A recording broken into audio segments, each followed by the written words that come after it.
이걸 마시면 오늘 밤 아이들 밥이 모자라겠지. 1760년대 어느 가을 저녁, 한양 외곽의 허름한 주막에서 한 사내가 막걸리 사발을 눈앞에 두고도 끝내 손을 뻗지 못합니다. 주막 안에는 웃음소리가 가득합니다. 탁자 위로 사발이 부딪히고 땀에 젖은 옷자락에서 눅눅한 흙냄새와 술냄새가 섞여 올라옵니다. 하지만 그 사내만은 술 한 사발 앞에서 한참을 계산하듯 멈춰 서 있습니다.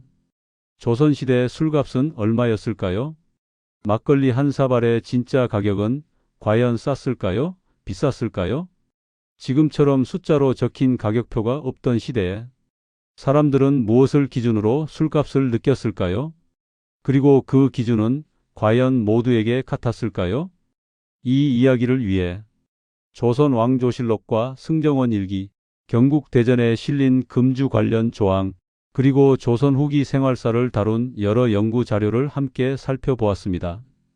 이 기록들은 술 한 사발을 둘러싼 당시의 시선을 조금 더 선명하게 보여줍니다. 이제 시계를 조금 뒤로 돌려보겠습니다. 조선이 막 나라의 틀을 다져가던 15세기 초로 향합니다. 조선은 농업을 나라의 근본으로 삼은 사회였습니다.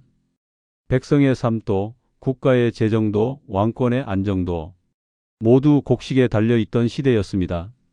그런데 술은 바로 그 곡식을 물에 풀어 발효시켜 만든 것이었습니다.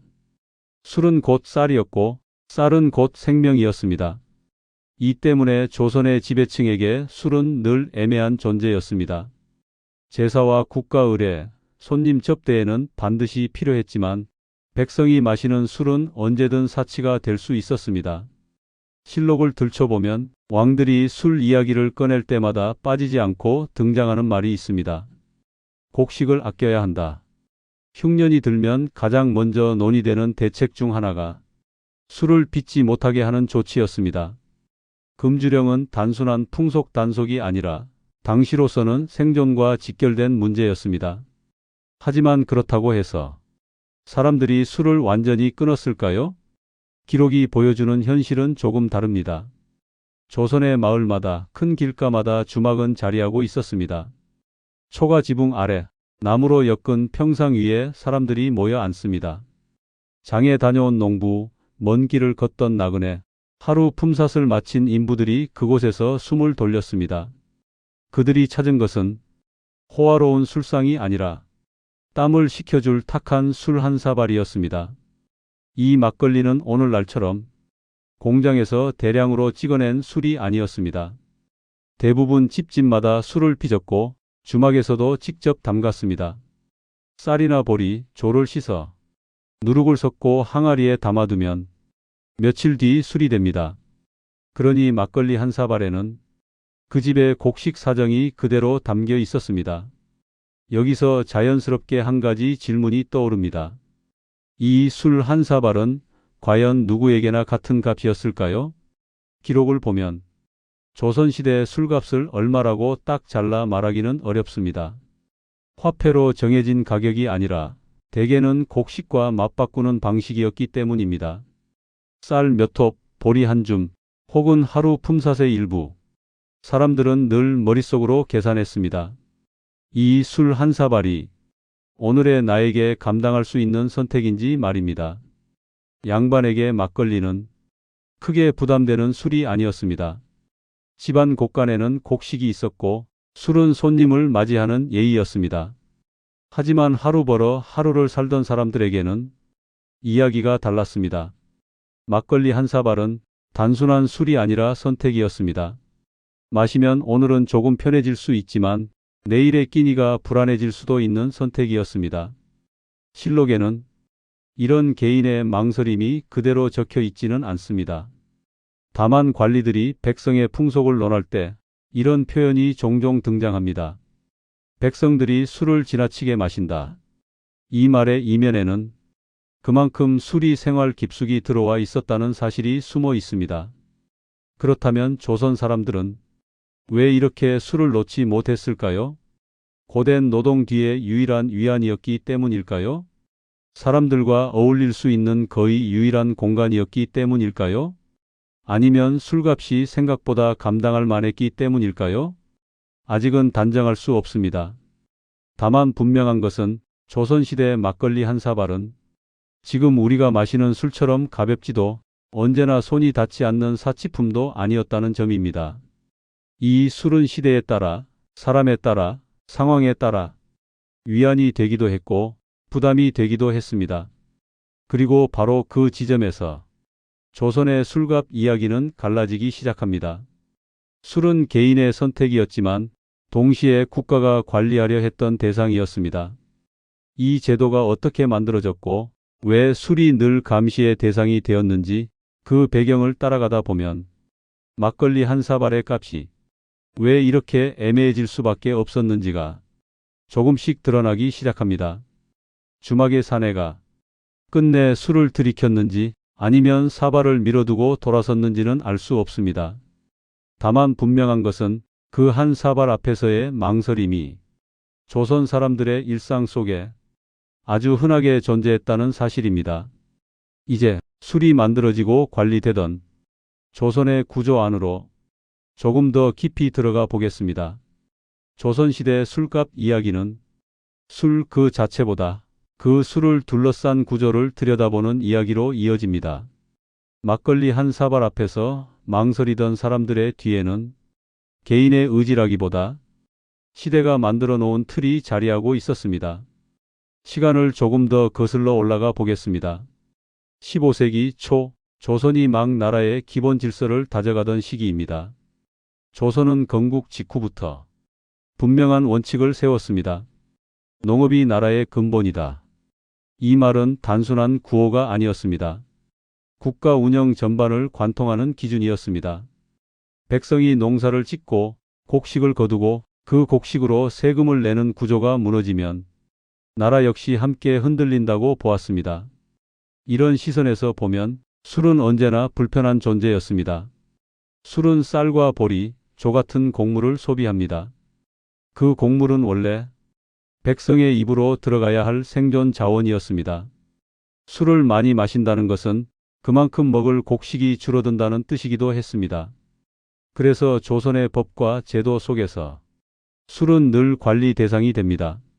경국대전을 보면 국가제사나 공식 의례에 쓰이는 술은 사용량과 방식까지 비교적 엄격하게 규정되어 있습니다. 반면 민간에서 술을 빚고 마시는 행위는 명확히 금지되지는 않았습니다. 다만 언제든 제한될 수 있는 영역으로 남겨두었습니다. 특히 흉년이 들거나 곡식 사정이 나빠지면 가장 먼저 등장하는 조치가 금주령이었습니다. 술을 빚지 말라. 이 명령은 도덕을 바로잡겠다는 훈계라기보다는 곡식을 아끼라는 생존 지침에 가까웠습니다. 그런데 여기서 한 가지 중요한 점이 있습니다. 국가가 술을 단속한다고 해서 술이 사회에서 사라지지는 않았다는 사실입니다. 그 이유를 알려면 조선의 사회 구조를 조금 더 들여다볼 필요가 있습니다. 조선은 철저한 신분 사회였습니다. 양반, 중인, 상민, 천민으로 나뉜 구조 속에서 각 계층은 서로 다른 방식으로 술을 접했습니다. 양반에게 술은 체면이었습니다. 손님이 오면 술상을 차리는 것은 기본 예의였고 제사에는 반드시 술이 올라갔습니다. 이들에게 술은 생활의 일부이자 문화였습니다. 곡식 사정이 나빠져도 상대적으로 버틸 여지는 있었습니다. 하지만 상민, 그 중에서도 농민과 품팔이꾼들에게 술은 훨씬 복잡한 의미를 가졌습니다. 술은 고된 하루를 견디게 해주는 위안이었지만 동시에 반드시 계산해야 할 대상이었습니다. 오늘 막걸리 한 사발을 마시면 내일 먹을 쌀이 줄어들 수 있었습니다. 그래서 이들에게 술값은 단순한 가격이 아니라 생활 전체를 저울질하는 기준이었습니다. 여기서 다시 한 가지 질문이 떠오릅니다. 이렇게 관리되고 경계받던 술이 어떻게 조선 사회 곳곳으로 퍼질 수 있었을까요? 답은 의외로 단순합니다. 조선은 공식적으로는 농업국가였지만 사람들의 실제 삶은 촘촘한 교환과 거래로 이루어져 있었습니다. 화폐가 널리 쓰이지 않던 시기, 사람들은 물건과 물건을 맞바꾸며 살았습니다. 술 역시 그중 하나였습니다. 막걸리는 특별한 사치품이 아니었습니다. 집에서 직접 빚을 수 있었고 재료도 비교적 단순했습니다. 누룩만 있으면 소량의 곡식으로도 술을 만들 수 있었습니다. 그래서 술은 국가의 시선에서는 아껴야 할 대상이었지만 백성의 시선에서는 조금쯤은 허락된 여유로 자리 잡게 됩니다. 이 과정에서 주막의 역할도 중요해집니다. 주막은 단순히 술을 파는 곳이 아니었습니다. 정보가 오가고 소문이 돌고 사람들의 감정이 풀리는 공간이었습니다. 하루 종일 말 한마디 제대로 못하고 일하던 사람들이 비로소 속을 털어놓을 수 있는 장소가 바로 주막이었습니다. 이렇게 되다 보니 술값은 자연스럽게 일정하지 않게 됩니다. 곡식이 풍년이면 술값은 내려갑니다. 흉년이 들면 술값은 올라가거나 아예 술 자체가 사라지기도 합니다. 같은 마을 안에서도 계절에 따라 상황에 따라 술값의 체감은 달라졌습니다. 여기까지 보면 막걸리 한 사발이 늘 비쌌다고도 늘 쌌다고도 말하기 어렵습니다. 문제는 이 구조가 시간이 흐르며 점점 더 긴장감을 띠게 된다는 점입니다. 16세기 후반으로 가면 인구는 늘어나지만 토지는 한정됩니다. 양반층의 토지 소유는 확대되고 농민의 삶은 점점 팍팍해집니다. 이 무렵 기록에는 백성이 궁핍하다는 말과 술을 마시는 풍속이 문란하다는 표현이 함께 등장하기 시작합니다. 여기에는 중요한 함정이 하나 숨어 있습니다. 백성이 술을 더 마셔서 궁핍해진 것이 아니라 궁핍해졌기 때문에 술이 더 눈에 띄게 된 것일 수도 있다는 점입니다. 그리고 이 구조는 훗날 조선 사회 전체를 뒤흔드는 사건을 만나게 됩니다. 전쟁과 흉년입니다. 곡식이 부족해지면 술은 가장 먼저 희생됩니다. 하지만 동시에 사람들이 가장 간절히 찾게 되는 것도 술입니다. 바로 이 지점에서 막걸리 한 사발의 값은 단순한 물가가 아니라 죄책감과 욕망이 뒤섞인 선택으로 변해갑니다. 아직은 그 결말을 말할 때가 아닙니다. 다만 분명한 것은 조선의 술값은 처음부터 끝까지 개인의 문제가 아니었다는 사실입니다. 국가의 정책과 신분 구조, 곡식 사정이 겹겹이 얽혀 만들어진 결과였습니다. 이제 이 구조가 실제 삶 속에서 어떤 모습으로 드러났는지 기록 속 한 장면을 조금 더 가까이서 들여다볼 차례입니다. 사람들은 정말 술 때문에 처벌받았을까요? 아니면 술은 더 큰 문제의 표면에 불과했을까요? 그 갈등의 현장으로 시선을 옮겨보겠습니다. 17세기 초 전쟁의 상처가 아직 고스란히 남아있던 어느 겨울날, 한양에서 멀지 않은 작은 고을의 관아 앞입니다. 사람들이 모여 서 있고 그 한가운데 초췌한 얼굴의 사내가 고개를 숙이고 있습니다. 그의 제목은 강도도 살인도 아니었습니다. 금주령을 어기고 술을 빚었다. 조선 사회에서 이 말은 단순한 규칙 위반 이상의 의미를 가졌습니다. 당시 술은 곧 곡식이었고 곡식은 곧 생명이었기 때문입니다. 조선 왕조실록을 보면 술과 관련된 명령은 특정 시기에 유독 집중됩니다. 흉년이 들었을 때, 전쟁 직후, 기근의 기미가 보일 때마다 조정은 거의 자동처럼 술을 문제 삼았습니다. 술을 빚지 말게 하라. 주막을 엄하게 단속하라. 각 고을 수령이 책임지도록 하라. 공식 기록 속 술은 늘 이렇게 설명됩니다. 아껴야 할 곡식을 허비하는 행위, 백성을 굶주리게 만드는 원인. 하지만 기록을 조금만 더 자세히 들여다보면 이 정책이 실제로 향했던 방향이 보입니다. 술을 빚다 적발된 사람들 가운데 권세 있는 양반이나 대규모 주조업자는 거의 등장하지 않습니다. 대신 이름 없는 사람들이 나옵니다. 집에서 소량으로 술을 빚던 농부, 주막에 조금 넘기던 서민, 이웃과 나눠 마시려다 들킨 평범한 백성들입니다. 그들은 대단한 이익을 남기던 장사꾼이 아니었습니다. 술은 생계의 수단이기도 했지만 그보다 더 자주 등장하는 이유는 따로 있었습니다. 먹고 살기 위해서. 승정원 일기에는 이런 문장이 반복됩니다. 백성들이 굶주림 속에서도 몰래 술을 빚는다.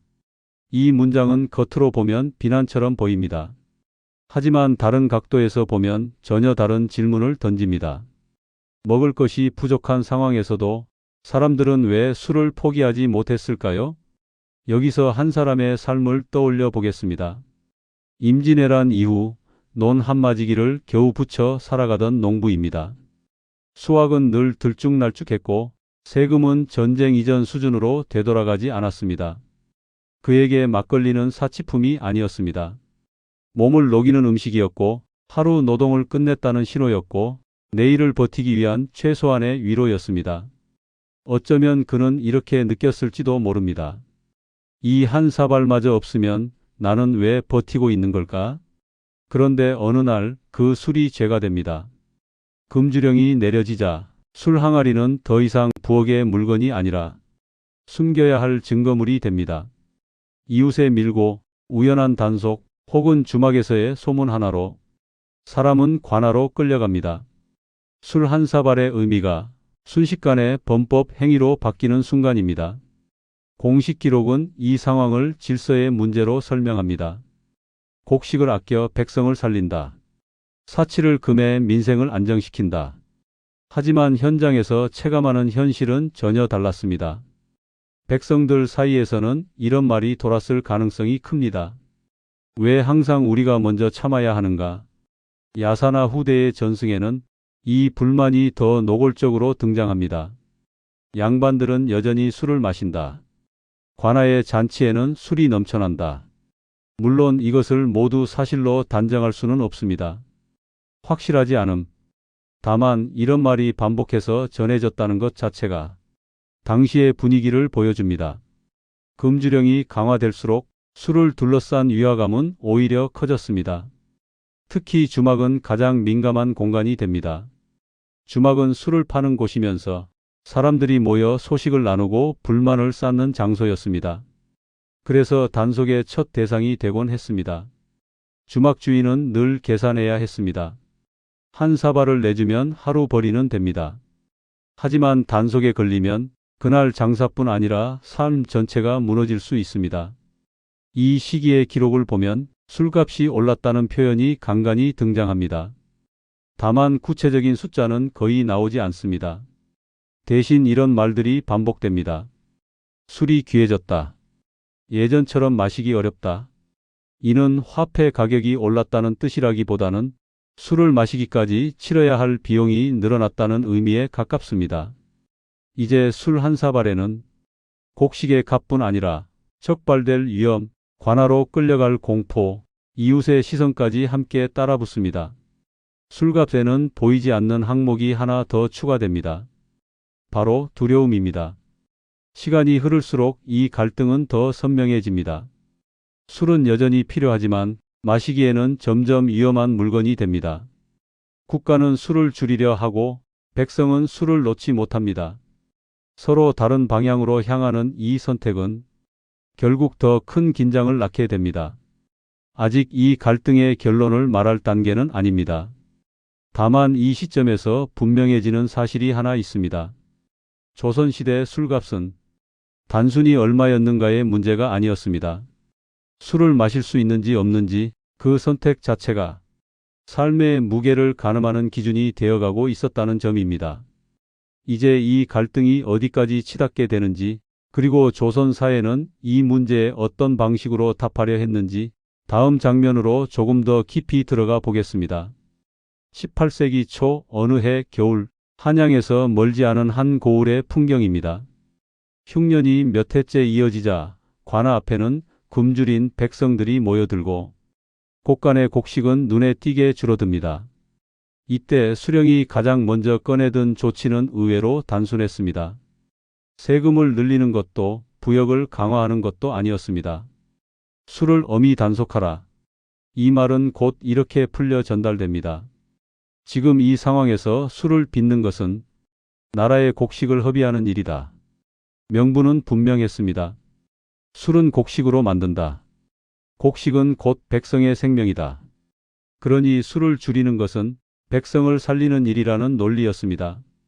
이 말이 내려오자 고을 안의 주막과 집집마다 놓인 술 항아리는 순식간에 문제의 대상이 됩니다.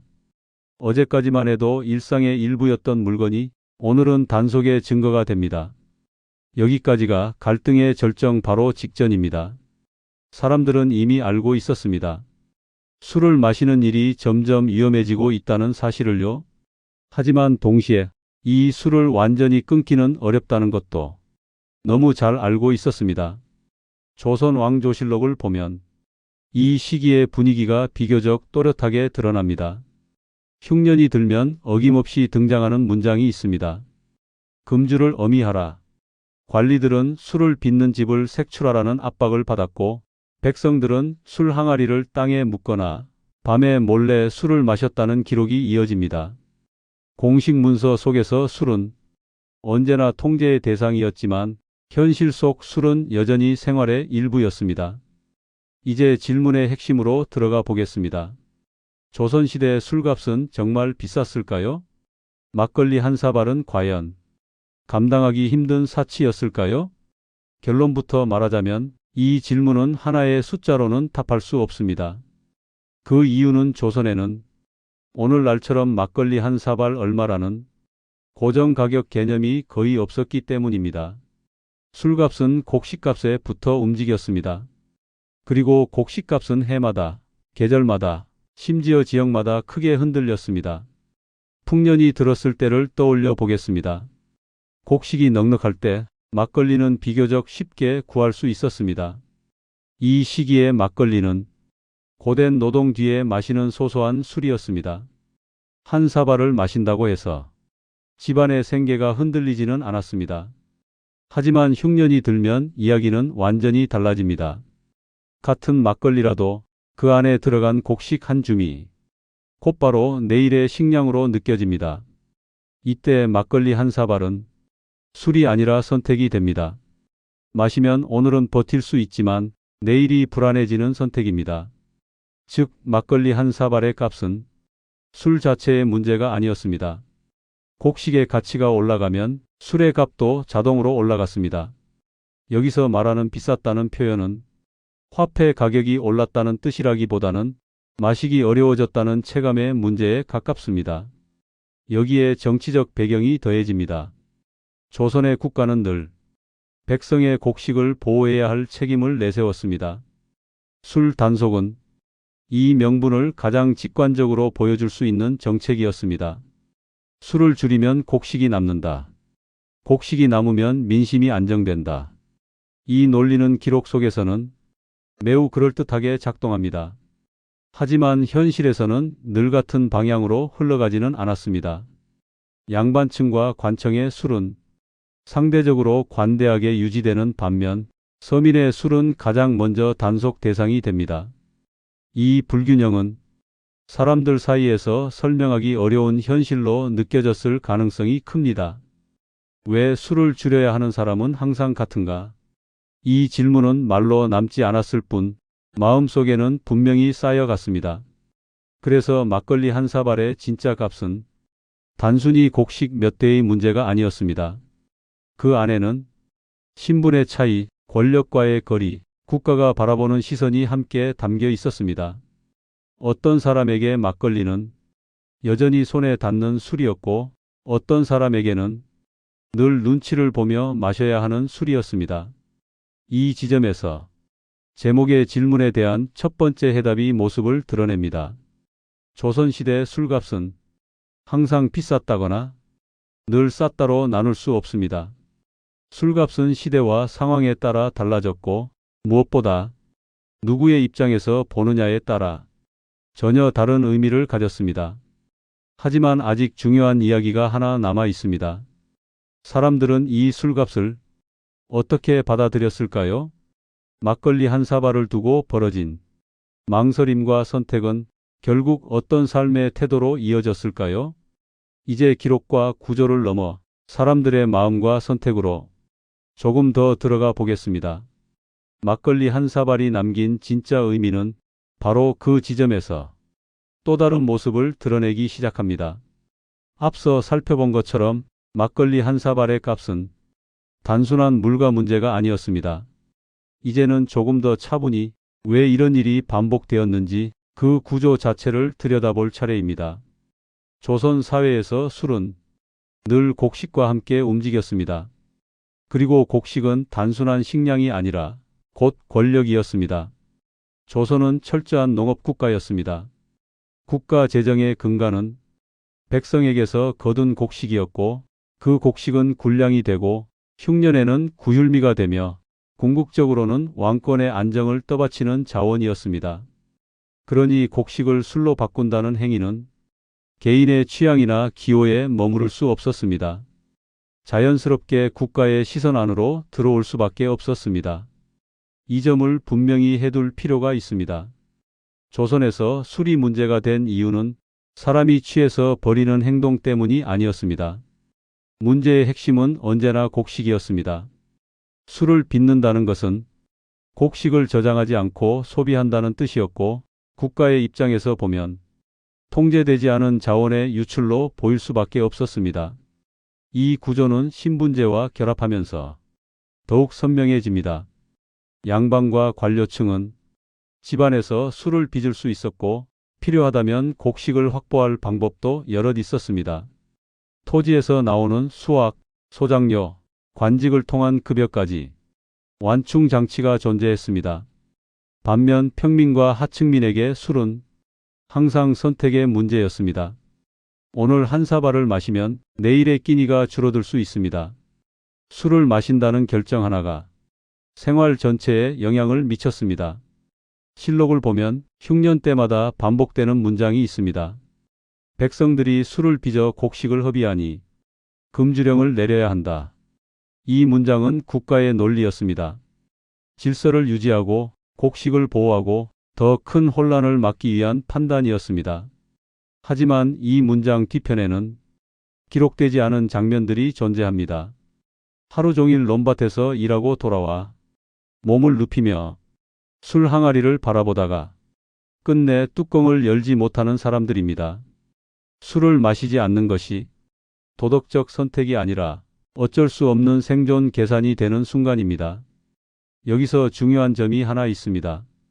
이것이 조선만의 특별한 잔혹함이었느냐 하면 꼭 그렇다고 보기는 어렵습니다. 국가가 생존을 최우선으로 둘 때 개인의 여유는 언제나 뒤로 밀립니다. 술은 그 경계를 가장 눈에 띄게 드러내는 대상이었습니다. 그래서 술값은 늘 비싸졌다고 느껴졌습니다. 실제로 가격이 올랐을 수도 있지만 그보다 더 큰 이유는 마실 수 있는 여유 자체가 줄어들었기 때문입니다. 이 체감은 계층에 따라 극명하게 달랐습니다.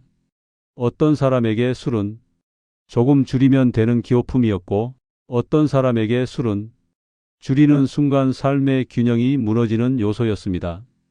후대의 평가는 이 지점을 비교적 냉정하게 바라봅니다. 조선의 술 정책은 일관되게 곡식 중심으로 움직였고 그 안에서 백성의 삶은 제도에 맞춰 조정될 수밖에 없었다는 해석이 많습니다. 즉, 누군가가 유난히 방탕했기 때문도 누군가가 유난히 엄격했기 때문도 아니라 구조가 그렇게 작동했다는 평가입니다. 이 대목에서 자연스럽게 떠오르는 장면이 하나 있습니다.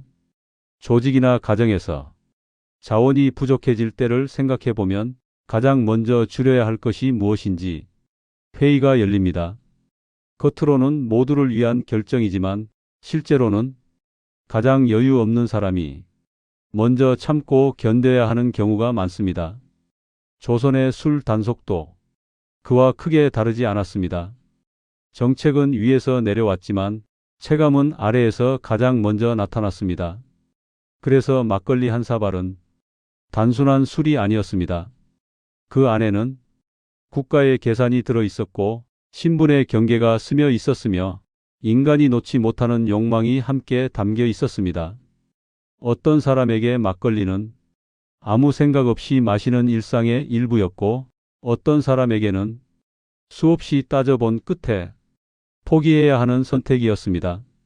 이제 마지막으로 이런 질문이 남습니다. 그럼에도 불구하고 사람들은 왜 술을 완전히 놓지 않았을까요? 금지와 단속이 반복되는데도 술은 왜 끝내 사라지지 않았을까요? 그 질문을 안고 조선의 술 이야기는 이제 조용한 끝자락으로 향합니다. 막걸리 한 사발이 남긴 여운은 마지막 장면에서 조금 더 또렷해질 것입니다. 조선 후기의 주막에서 오갔던 막걸리 한 사발. 앞선 이야기에서 살펴본 것처럼 그 술값은 단순히 싸다, 비싸다로 정리할 수 있는 문제가 아니었습니다. 쌀 한 대의 값, 하루 품삯의 무게, 그리고 한 집안의 생계가 서로 얽혀 있던 생활 경제의 단면이었습니다. 그렇다면 이 술값을 둘러싼 구조와 고민은 그 이후 조선 사회에서 어떤 방향으로 흘러갔을까요? 조선 후기로 갈수록 국가는 술을 점점 더 민감한 대상으로 바라봅니다. 술은 곧 쌀 소비였고 쌀은 세금이자 군량이었으며 왕조의 존속과 직결된 자원이었기 때문입니다. 실제로 흉년이 들거나 쌀값이 급등하는 시기마다 조정에서는 거의 예외 없이 비슷한 명령을 내립니다. 민간의 사사로운 양조를 금하고 술 빚는 일을 삼가게 하라. 하지만 기록을 차분히 따라가 보면 이 명령이 완벽하게 지켜진 적은 거의 없었습니다. 이유는 단순합니다. 술은 사치품이 아니라 이미 생활의 일부가 되어 있었기 때문입니다.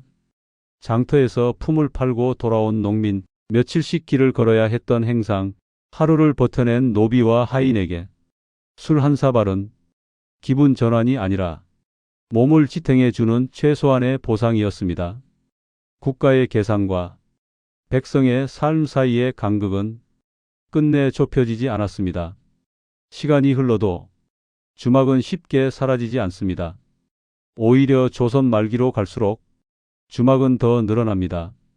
상업이 활발해지고 사람의 이동이 많아질수록 주막은 자연스럽게 사람들이 모이는 장소가 됩니다.